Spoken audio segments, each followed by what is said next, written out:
हरे कृष्णा। आप सभी का दिन शुभ हो। आज सुनिए आगे की कथा। जिस वन में कंडू मुनि रहा करते थे, जिस वन में उनका आश्रम था, वहां पर समय न होने पर भी समस्त वन में मधुर ऋतु की मनोहर शोभा छा गई। कोयल की काकली से माधुर्य की वर्षा होने लगी।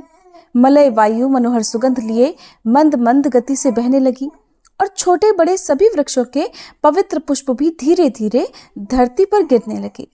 काम ने अपने फूलों का बाण संभाला और मुनि के पास जाकर उनके मन को विचलित कर दिया।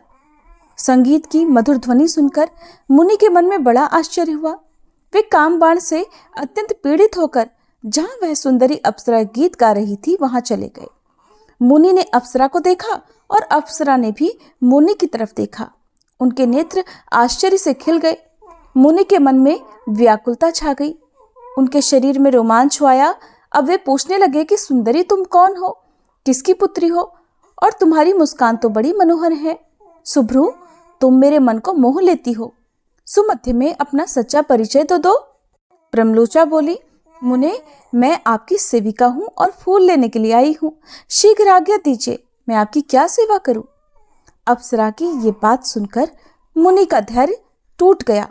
उन्होंने मोहित होकर उसका हाथ पकड़ लिया और उसे साथ लेकर अपने आश्रम में प्रवेश किया। ये देखकर कामदेव, वायु और वसंत कृतकृत्य होकर जैसे आए थे उसी प्रकार स्वर्ग को वापस लौट गए। वहां पहुंचकर उन्होंने इंद्र से प्रमलोचा और मुनि का सारा प्रयास कह सुनाया। सुनकर इंद्र और सभी देवताओं का मन प्रसन्न हो गया। कंडू मुनि ने अप्सरा के साथ आश्रम में प्रवेश करते ही अपना रूप कामदेव के समान मनोहर और तरुण बना लिया। दिव्य वस्त्र और आभूषण धारण कर लिए। अब देखने में उनकी अवस्था 16 वर्षों की जान पड़ती थी। मुनि की वह शक्ति देखकर प्रमलोचा को बड़ा आश्चर्य हुआ। अहो, इनकी तपः शक्ति तो अद्भुत है, ऐसा कहकर वह बहुत प्रसन्न हुई। कंडू मुनि स्नान, संध्या, जप, होम, स्वाध्याय, देव पूजन, व्रत, उपवास, नियम और ध्यान सब कुछ छोड़कर अब रात दिन उसी के साथ विहार करने लगे। इसी में वे आनंद मानते थे। उनका हृदय कामदेव के वशीभूत हो गया था, इसलिए वे अपनी तपस्या की हानि नहीं समझ पा रहे थे। इस प्रकार कंडू मुनि उस अप्सरा के साथ सांसारिक विषय भोग में आसक्त होकर 100 से कुछ अधिक वर्षों तक मंद्राचल की गुफा में ही रहे। एक दिन प्रमलोचा ने महाभाग कंडू मुनि से कहा, हे ब्राह्मण, अब मैं स्वर्ग में जाना चाहती हूँ। आप प्रसन्न होकर मुझे जाने की आज्ञा दीजिए। मुनि का मन तो उसी में आसक्त हो रहा था। उसके इस प्रकार पूछने पर वे बोले, कल्याणी, कुछ दिन तो और ठहरो। तब उसने पहले की तरह लगभग 100 वर्षों से कुछ अधिक समय तक उन कंडू मुनि के साथ विषय भोगा। इसके बाद उसने फिर से जाने की आज्ञा मांगी, किंतु मुनि ने स्वीकार नहीं किया और इस प्रकार उसे लगभग 200 वर्षों तक और ठहरना पड़ा। वह जब जब उनसे देवलोक में जाने की आज्ञा मांगती, तब तब कंडू मुनि उससे यही कहते कि कुछ दिन और ठहरो। प्रमलोचा एक तो मुनि के शाप से डरती थी, दूसरे उसमें दक्षिणा नायिका की स्वाभाविक उदारता भी थी, तीसरे वह प्रणय भंग की पीड़ा को जानती थी, इसलिए मुनि को छोड़ नहीं सकी। महर्षि कामभोग में आसक्त होकर दिन रात उसके साथ रमण करते रहे, किंतु तृप्ति नहीं हुई। उसके प्रति उनके मन में प्रेम बढ़ता ही गया। एक दिन कंडू मुनि बड़ी उतावली के साथ आश्रम से बाहर जाने लगे। अप्सरा ने पूछा, कहाँ चल दिए? मुनि ने कहा, शुभे, दिन बीत चला है, संध्योपासना कर लूं, नहीं तो कर्म का लोप हो जाएगा। प्रमलोचा को बड़ी खुशी हुई। उसने हंसकर पूछा, सब धर्मों के ज्ञाता महात्मा जी, क्या आज ही आपका दिन बीता है? आपकी ये बात सुनकर भला किसको आश्चर्य नहीं होगा। प्रमलोचा की बात सुनकर मुनि कहने लगे, कल्याणी, अभी सुबह ही तो तुम इस नदी के सुंदर तट पर आई हो। उसी समय मैंने तुम्हें देखा, परिचय पूछा और तुम मेरे आश्रम में आ गई। अब वह दिन बीता है और ये संध्या का समय उपस्थित हुआ है, फिर ये परिहास तुम किस लिए कर रही हो? सच बात बताओ। प्रमलोचा बोली, ब्राह्मण, ये ठीक है कि मैं प्रातः काल में ही आई थी, इसमें तनिक भी झूठ नहीं है, लेकिन आज तब से सैकड़ों वर्ष बीत चुके हैं। प्रमलोचा की ये बात सुनते ही मुनि को बड़ा भय हुआ। उन्होंने विशाल नेत्रों वाली उस अप्सरा से पूछा कि भीरू, सच सच बताओ तो सही, तुम्हारे साथ लगातार रमण करते हुए अब तक मेरा कितना समय बीत चुका है? प्रमलोचा बोली, मुने, मेरे साथ आपके 907 वर्ष 6 महीने और 3 दिन बीत चुके हैं। सुनते ही ऋषि ने कहा, शुभे, क्या तुम सच कह रही हो या परिहास कर रही हो? मुझे तो ऐसा लगता है कि तुम्हारे साथ में केवल एक ही दिन रहा हूं। प्रमलोचा बोली, ब्राह्मण, आपके पास रहकर मैं भला झूठ कैसे बोलूंगी, विशेषतः ऐसे अवसर पर जबकि आप धर्म मार्ग का अनुसरण करते हुए पूछ रहे हैं। अप्सरा की बात सुनकर मुनि को बड़ा दुख हुआ। वे स्वयं ही अपनी निंदा करते हुए बोले, हाय, मुझ दुराचारी को धिक्कार है। हाय, मेरी तपस्या नष्ट हो गई। ब्रह्मवेत्ताओं का जो धन है वो चला गया, मेरा विवेक भी छिन गया। लगता है मनुष्यों को मोह में डालने के लिए ही किसी ने युवती नारी की सृष्टि की है।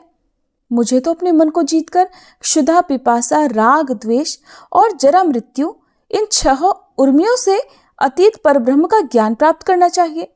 और इसके विपरीत जिसने मेरी ऐसी दुर्गति की है, उस काम रूपी महान ग्रह को धिक्कार है।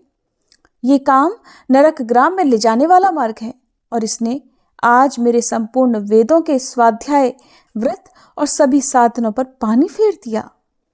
इस प्रकार अपनी ही निंदा करके विधर्म के ज्ञाता मुनि पास ही बैठी उस अप्सरा से भी बोले, पापिनी, तेरी जहां इच्छा हो चली जा। तुझे तो जो करना था तूने उसे पूरा कर लिया। मैं तुझे अपने क्रोध की प्रचंड आग से जो भस्म नहीं करता, इसमें एक कारण है। सत्पुरुषों की मैत्री 7 पग एक साथ चलने से ही हो जाती है। मैं तो तेरे साथ लगातार निवास कर चुका हूं। इसमें तेरा क्या दोष है? बता, तेरी क्या हानि करूं? सारा दोष तो मेरा ही है, क्योंकि मैं ही ऐसा अजितेंद्रिय निकला। तू तो इंद्र का प्रिय करने के लिए आई थी और मेरी तपस्या का सत्यानाश भी कर चुकी। अपने कटाक्ष के महामोहमय मंत्र से तूने मुझे घृणित बना दिया। अरे अब जा जा और यहां से चली जा। इस प्रकार मुनिवर कंडू ने जब क्रोधपूर्वक उसे फटकारा, तब वह कांपती हुई आश्रम से बाहर निकली और आकाश मार्ग से जाने लगी। उसके अंग अंग से पसीने की बूंदें निकल रही थी और वह वृक्ष के पल्लवों से उन्हें पोंछती जाती थी। ऋषि ने उसके उदर में जो गर्भ स्थापित किया था, वह पसीने के रूप में ही बाहर निकल गया। वृक्षों ने उन पसीने की बूंदों को ग्रहण कर लिया और वायु ने इन सब को एकत्रित करके एक गर्भ का रूप दिया। फिर चंद्रमा ने अपनी अमृतमयी किरणों से उस गर्भ को धीरे धीरे पुष्ट किया, उसका पालन पोषण किया। उससे मारीशा नाम की कन्या उत्पन्न हुई, जो वृक्षों की पुत्री कहलाई। उसकी आंखें बड़ी सुंदर थी। वही प्राचेतसों की पत्नी और दक्ष की जननी हुई। इधर महर्षि कंडू तपस्या क्षीर्ण होने पर श्री विष्णु के निवास स्थान पुरुषोत्तम क्षेत्र को गए। वहां संपूर्ण देवताओं से सुशोभित श्री हरि का दर्शन किया। ब्राह्मण आदि चारों वर्णों और आश्रमों के लोग भगवान की सेवा में उपस्थित थे।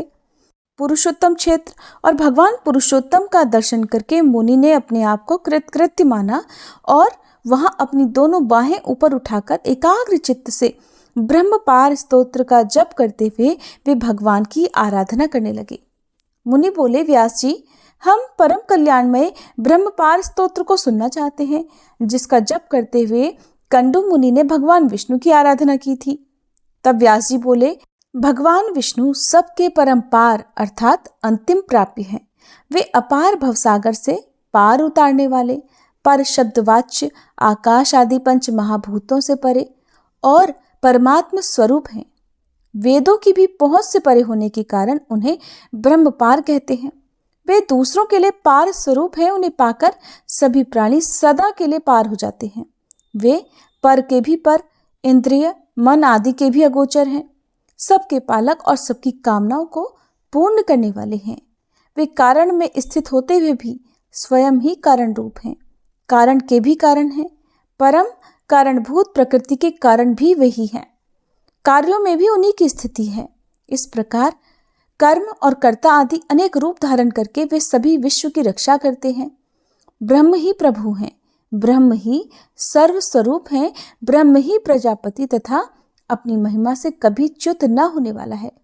ये ब्रह्म अविनाशी, नित्य और अजन्मा है। वही क्षय आदि संपूर्ण विकारों के संपर्क से रहित भगवान विष्णु हैं। वे भगवान पुरुषोत्तम ही अविनाशी, अजन्मा और नित्य ब्रह्म हैं। उनके प्रभाव से मेरे राग आदि समस्त दोष नष्ट हो जाएं। मुनि के उस ब्रह्मपार स्तोत्र का जप सुनकर और उनकी सुदृढ़ पराभक्ति को जानकर भक्त वत्सल भगवान पुरुषोत्तम बड़े प्रसन्न हुए और उनके पास जाकर बोले, मुने, तुम्हारे मन में जो अभिलाषा है उसे कहो, मैं तुम्हें वर देने के लिए ही आया हूं। सुव्रत, तुम कोई वर मांगो। देवादिदेव भगवान चक्रपाणि के ऐसे वचन सुनकर मुनि ने सहसा आंखें खोल दी और देखा भगवान सामने खड़े हैं। उनका श्रीअंग तीसी के फूल की तरह श्याम है, नेत्र पद्मपत्र के समान विशाल हैं, हाथों में शंख चक्र और गदा शोभा पाते हैं, माथे पर मुकुट और भुजाओं में भुजबंद सुशोभित है, 4 भुजाएं हैं, अंग अंग से उदारता टपक रही है, सुंदर शरीर पर पीतांबर शोभा दे रहा है, श्रीवत्स चिन्ह से युक्त वक्ष स्थल वनमाला से विभूषित है। श्री हरि समस्त शुभ लक्षणों से युक्त दिखाई देते हैं। उनके अंगों में सभी प्रकार के रत्नमय आभूषण शोभा पा रहे हैं। श्री अंग में दिव्य चंदन लगा है और दिव्यहार उनकी शोभा बढ़ा रहा है। इस प्रकार भगवान की झांकी देखकर कंडू मुनि के शरीर में रोमांच हो आया। उन्होंने दंड की तरह पृथ्वी पर गिरकर साष्टांग प्रणाम किया और कहने लगे, आज मेरा जन्म सफल हुआ प्रभु, आज मेरी तपस्या का फल मुझे मिल गया। ऐसा कहकर मुनि ने भगवान की स्तुति आरंभ कर दी। कंडू मुनि के द्वारा स्तुति किए जाने पर भगवान विष्णु ने प्रसन्न होकर कहा, मुनि श्रेष्ठ, अब तुम मुझसे जो कुछ पाना चाहते हो उसे शीघ्र कहो। कंडू मुनि बोले, हे जगन्नाथ, ये संसार अत्यंत दुस्तर और रोमांचकारी है, इसमें दुखों की ही अधिकता है। यह अनित्य और केले के पत्ते की तरह सारहीन है, इसमें न कहीं आश्रय है न अवलंब। ये जल के बुलबुलों की तरह चंचल है, इसमें सब प्रकार के उपद्रव भरे हुए हैं। ये दुस्तर होने के साथ ही अत्यंत भयानक भी है। मैं आपकी माया से मोहित होकर चिरकाल से इस संसार में भटक रहा हूँ प्रभु, कहीं भी मुझे शांति नहीं मिलती। मेरा मन विषयों में आसक्त है। देवेश, इस संसार के भय से पीड़ित होकर आज मैं आपकी शरण में आया हूँ।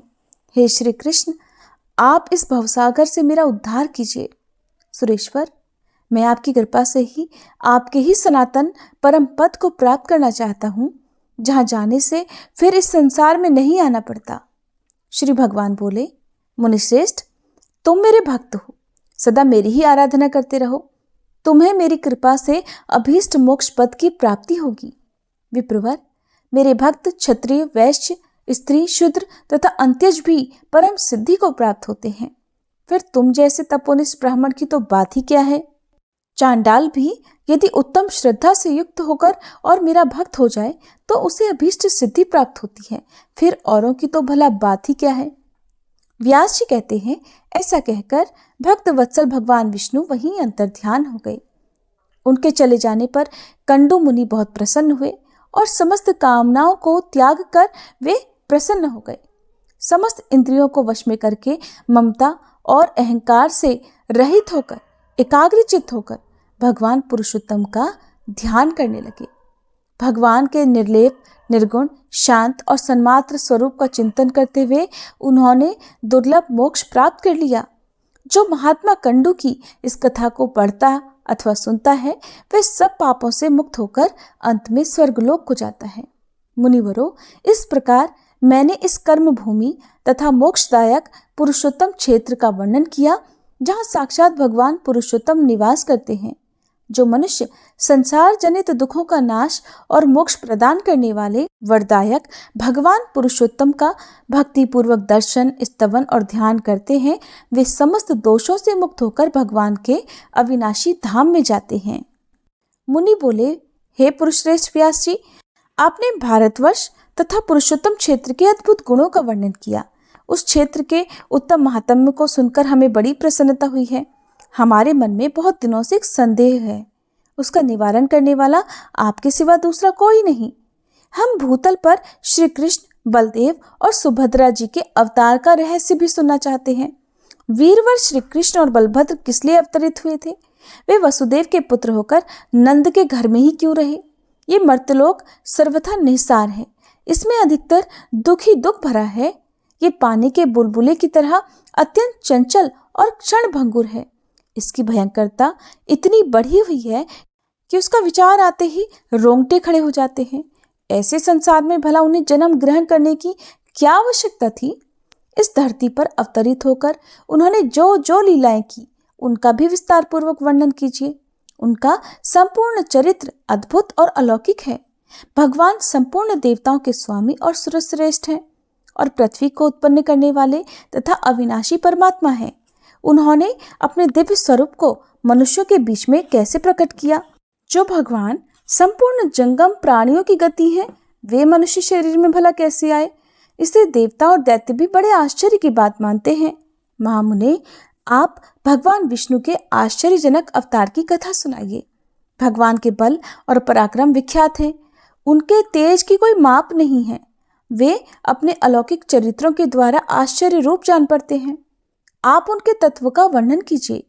भगवान पुरुषोत्तम देवताओं की पीड़ा दूर करने वाले और सर्वव्यापी हैं। जगत के रक्षक और सर्वलोक महेश्वर हैं। संसार की सृष्टि, पालन और संहार सब वे ही करते हैं। वे ही सब लोगों को सुख देने वाले हैं।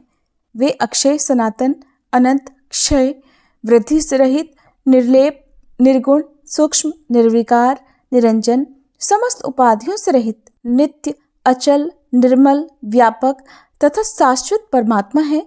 सतयुग में उनका विशुद्ध हरि नाम सुना जाता है। देवताओं में वे वैकुंठ और मनुष्यों में श्री कृष्ण नाम से विख्यात हैं। उन्हीं परमेश्वर की भूत और भविष्य लीलाओं को, जिनका रहस्य अत्यंत गहन है, हम सुनना चाहते हैं। तब व्यासी कहने लगे, जो संपूर्ण देवताओं के स्वामी, सबकी उत्पत्ति के कारण, पुराण पुरुष, सनातन, अविनाशी, परम गुरु, महान, असीम, यज्ञांग और देवता आदि के प्रियतम हैं, उन भगवान विष्णु को मैं नमस्कार करता हूँ, जिनसे लघु और जिनसे महान दूसरा कोई नहीं है। जिन अजन्मा प्रभु ने इस संपूर्ण चराचर जगत को व्याप्त कर रखा है, जो आविर्भाव, तिरोभाव, दृष्ट और अदृष्ट से विलक्षण है। सृष्टि और संहार को भी जिनका स्वरूप बताया जाता है, उन आदिदेव परब्रह्म परमात्मा को मैं समाधि के द्वारा प्रणाम करता हूँ। जो संपूर्ण विकारों से रहित, शुद्ध, नित्य, सदा एक रूप रहने वाले और विजयी हैं, उन परमात्मा श्री विष्णु को नमस्कार है। जो हिरण्यगर्भ, हरि, शंकर तथा वासुदेव कहलाते हैं, जिनसे समस्त प्राणियों का तरन तारण होता है, जो सृष्टि, पालन और संहार करने वाले हैं, उन भगवान को नमस्कार है। जो एक होते हुए भी अनेक रूपों में प्रकट होते हैं, स्थूल और सूक्ष्म, व्यक्त और अव्यक्त जिनके स्वरूप हैं और जो मोक्ष के कारण हैं, उन भगवान विष्णु को नमस्कार है। जो जगन्मय हैं, जगत की सृष्टि, पालन और संहार के मूल कारण हैं, उन परमात्मा भगवान विष्णु को नमस्कार है। जो सूक्ष्म से भी सूक्ष्मतर, संपूर्ण विश्व के आधारभूत, समस्त प्राणियों के भीतर विराजमान और अपनी महिमा से कभी च्युत न होने वाले हैं, उन भगवान पुरुषोत्तम को प्रणाम है। जो वास्तव में अत्यंत निर्मल ज्ञान स्वरूप होते हुए भी भ्रमपूर्ण दृष्टि के कारण भिन्न भिन्न पदार्थों के रूप में स्थित दिखाई देते हैं, जिनका आदि नहीं है, जो संपूर्ण जगत के ईश्वर, अजन्मा, अक्षय और अविनाशी हैं, उन भगवान श्री हरि को नमस्कार करके मैं उनके अवतार की कथा आरंभ करता हूँ। इस प्रकार व्यास जी ने मुनियों को जो भी कथा सुनाई, उसका वृतांत आप सभी अगले अध्याय में जरूर सुनिएगा। उम्मीद है आज की ये कथा आपको पसंद आई होगी।